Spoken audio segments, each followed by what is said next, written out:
Assalamualaikum warahmatullahi wabarakatuh. My name is Ihsan Ali Fauzi, Prodi Pendidikan Bahasa Inggris, semester 6. Video kali ini izin saya memenuhi tugas mata kuliah sosiolinguistik yang dibimbing langsung oleh dosen Miss Intan. Jadi pada video kali ini dimana saya akan merangkum materi sosiolinguistik dari minggu pertama, kedua, ketiga. Jadi langsung saja ke pertemuan minggu pertama itu kita membahas tentang pendahuluan sosiolinguistik, mengetahui apa itu sosiolinguistik, bagaimana penerapan sosiolinguistik itu, bagaimana gunakan, apa saja yang ada dalam sosiolinguistik itu.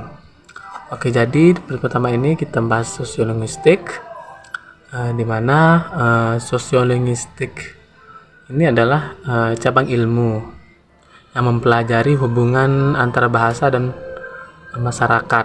Artinya membahas bagaimana cara kita berbicara bisa berubah tergantung pada situasi sosial di mana kita berada begitu. Mengapa cara kita berbicara berbeda-beda? Ketika kita berbicara, kita langsung menggunakan bahasa berbeda tergantung pada misalnya siapa yang berbicara. Contoh, seorang guru akan bicara dengan cara berbeda dibandingkan seorang siswa. Yang kedua, bahasa atau gaya bahasa yang digunakan bisa formal, resmi, atau informal, santai, bisa menggunakan dialek daerah atau bahasa standar. Yang ketiga, siapa lawan bicaranya. Kita berbicara dengan cara berbeda pada teman dibandingkan kepada atasan atau orang tua. Keempat, kapan dan di mana pembicara berlangsung. Berbicara di rumah dengan bicara di tempat kerja atau di pesta. Contoh misalnya kehidupan sehari-hari, berbicara dengan guru, bagaimana dialog berbicara dengan guru dan pembicaraan dengan teman. Misal pada guru, permisi pak, apakah saya boleh bertanya? Bahasa formal. Misal kepada teman, bro, gue nggak ngerti, apa maksud lo? Misal itu bahasa santai. Jadi itulah sosiolinguistik, artinya mempelajari hubungan antara bahasa dan masyarakat. Bagaimana kita membahas cara kita berbicara, kenapa bisa berubah tergantung pada situasi di mana kita berada. Jadi kesimpulannya adalah sosiolinguistik menjelaskan bagaimana bahasa dipengaruhi oleh faktor sosial, cara kita berbicara dengan selalu sama dalam setiap situasi. Dan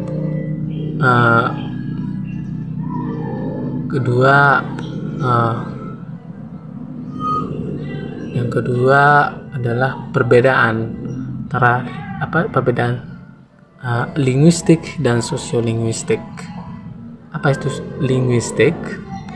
Ilmu yang mempelajari bahasa dari segi strukturnya tanpa melihat konteks sosial.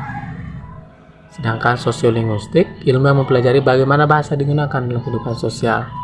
Contoh sosiolinguistik misalnya, kita pelajari bahwa misalnya dalam linguistik kita mempelajari bahwa dalam bahasa Indonesia ada struktur kalimat seperti saya makan nasi. Saya itu adalah subjek, makan predikat, nasi objek.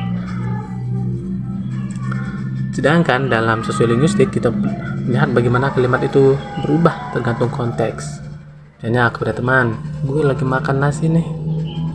Misal pada dosen, saya sedang makan nasi pak, bu. Jadi kesimpulannya linguistik itu mempelajari struktur bahasa, kata bunyi atau bahasa.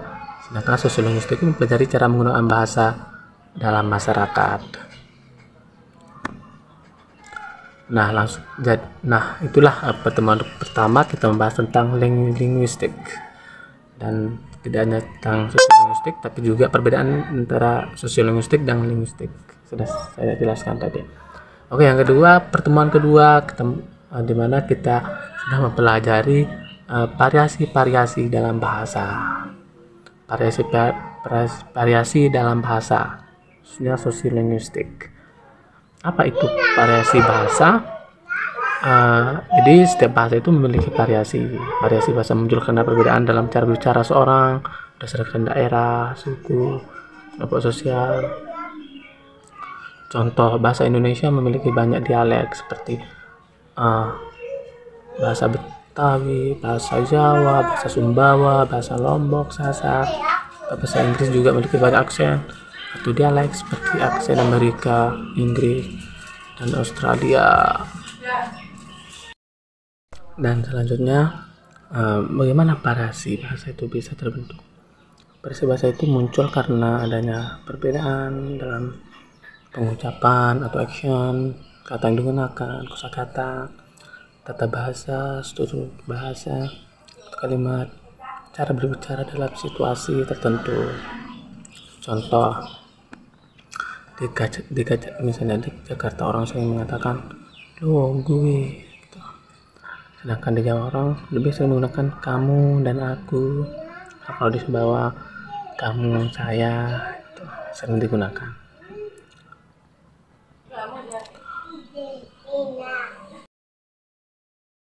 Jadi tidak hanya itu, variasi bahasa ini dia memiliki jenis-jenis, yaitu ada 3 jenis. Yang pertama, variasi berdasarkan pengguna atau secara bahasa dialek. Di sini ada menggunakan dialek dan action. Ini terjadi karena ada perbedaan daerah atau kelompok sosial yang berbicara. Seperti dialek, perbedaan dalam kosakata dan tata bahasa yang digunakan di daerah tersebut. Kedua, ada action, perbedaan dalam perbedaan cara pengucapan di suatu daerah bahasa. Contohnya misalnya di Jawa sampean sudah makan, beda misalnya misalnya di Lombok beda, lu udah makan belum?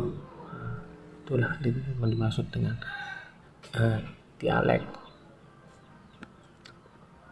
Yang kedua, variasi berdasarkan use atau register. Variasi jadi ini tergantung situasi dan tujuan komunikasi. Ada bahasa formal dan informal. Bahasa informal itu digunakan dalam suatu situasi resmi seperti pidato atau surat resmi. Kalau informal itu dalam percakapan sehari-hari, misalnya dengan teman atau keluarga. Misal contoh, di kantor, formalnya di kantor, mohon maaf, saya ingin mengajukan pertanyaan terkait laporan ini. Di kampus misalnya, mohon maaf Miss, apakah saya bisa mengonsultasikan HRS hari ini? Misalnya informal dengan teman, gue mau nanya soal laporan ini dong. Itu formal. Yang ketiga, jenis variasi bahasa itu ada yang terakhir, berdasarkan hubungan social relationship. Jadi ini muncul karena status sosial antara pembicara dan lawan bicara. Jadi bahasa yang digunakan itu lebih sopan dibandingkan dengan bahasa yang digunakan untuk bicara dengan teman dekat. Contoh, kepada bos, selamat pagi Pak, apakah ada tugas bisa saya bantu? Kalau dengan teman, bro, pagi bro, misalnya ada kerjaan nggak? Itu ada 3 jenis tadi variasi dalam bahasa. Jadi kesimpulannya adalah variasi bahasa itu muncul karena perbedaan penggunaan dan hubungan sosial untuk bicara. Bagaimana memahami variasi bahasa membantu kita berkomunikasi lebih baik dalam berbagai situasi.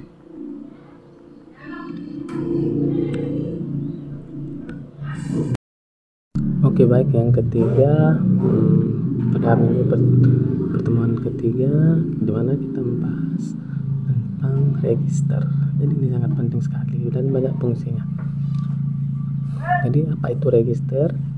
Register adalah variasi bahasa yang digunakan dalam bidang pekerjaan atau situasi tertentu yang ditandai oleh kosakata khusus yang sering digunakan dalam profesi tertentu atau khusus. Contoh register dalam profesi, misalnya dokter, pulse rate, detak nadi, blood pressure, tekanan darah, prescription, resep obat. Contoh dalam register, misalnya contoh dalam kehidupan sehari-hari, misalnya sister, saudara perempuan. Dalam dunia medis berarti perawat senior, misalnya mus. Dalam kehidupan sehari kan mus itu artinya tikus, sedangkan dalam ilmu teknologi mus itu artinya alat untuk menggerakkan kursor komputer. Nah, itulah register. Jadi register ini adalah bahasa berdasarkan profesi atau bidang tertentu. Setiap bidang memiliki kosakata khusus yang berbeda dari bahasa sehari-hari. Dan ada pun tiga faktor utama dalam register membantu kita berkomunikasi lebih baik dalam berbagai situasi. Variasi bahasa berdasarkan gaya, standar, dan keasliannya. Gaya bahasa atau style. Gaya bahasa mengacu pada variasi bahasa yang digunakan berdasarkan hubungan sosial antara pembicara dan pendengar, serta tingkat kesopanan dan formalitas dalam komunitas.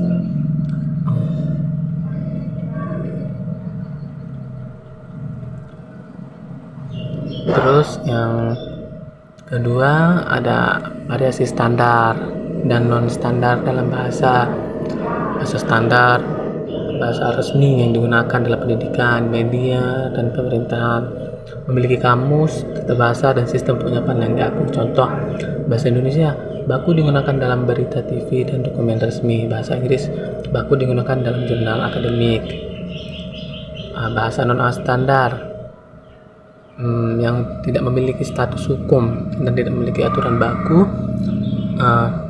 digunakan dalam percakapan sehari-hari dan tidak ditulis dalam dokumen resmi. Contoh, bahasa gaul Indonesia seperti gue lapar nih, makan yuk. Dan yang ketiga, variasi bahasa berdasarkan keasliannya. Bahasa asli, native variety, bahasa yang diperoleh sejak lahir dan digunakan dalam lingkungan sosial pertama. Contoh, bahasa Inggris Amerika, Amerika Inggris, bahasa ibu orang Amerika, bahasa Jepang, bahasa ibu masyarakat Jepang, bahasa Indonesia, bahasa ibu bagi banyak orang di Indonesia. Yang kedua, bahasa non asli, non native variety. Jadi ini bahasa yang dipelajari di sekolah atau lingkungan formal. Setelah seseorang menguasai bahasa pertamanya, contoh bahasa Inggris India yang dipelajari oleh masyarakat India sebagai bahasa kedua, bahasa Indonesia bagi orang asing yang belajar di sekolah atau kursus. Nah, kesimpulannya adalah gaya bahasa dibagi menjadi frozen, beku, formal, konsultatif, casual, santai, dan imitatif. Jadi bahasa standar digunakan dalam situasi resmi, sedangkan bahasa non standar digunakan dalam percakapan sehari-hari.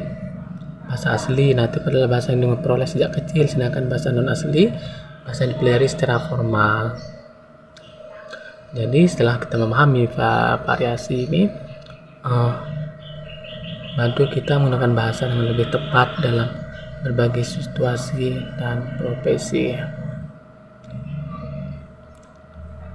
Mungkin itu saja yang bisa saya sampaikan secara poin-poin penting yang perlu kita ketahui dalam 3 pertemuan minggu ini mata kuliah sosiolinguistik. Tentang 3 tadi, sosiolinguistik, variasi bahasa, dan register. Mungkin itu aja dari saya. Mohon maaf bila ada kekurangan. Assalamualaikum warahmatullahi wabarakatuh.